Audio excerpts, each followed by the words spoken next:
It's just sort of fascinating to think about all the lives that this place has touched over the last 75 years, starting all the way back in the 1920s when it was called Mitchell Field, and it was a small grass field.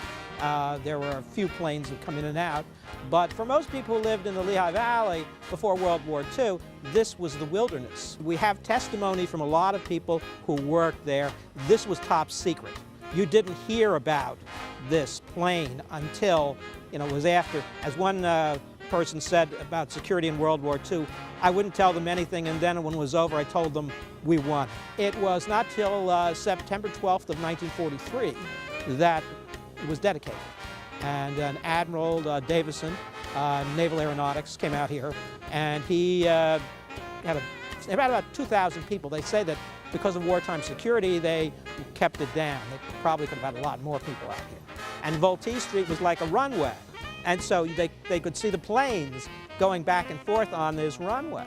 Now, I don't know if they were so worried about Japanese or German security finding for espionage, who knows, but they could see, people could see these planes. This was one of the first experimental planes to have radar. And it had these big cones. If you see the shape on these planes, that was the radar. The Navy kept changing what it wanted over and over again. So that's one of the reasons why they never got into combat. It's been 75 years. This is a good way to remember that World War II era, the people who gave so many hours and so much time to help the war effort. We're getting to a period now where many of these people are not going to be around.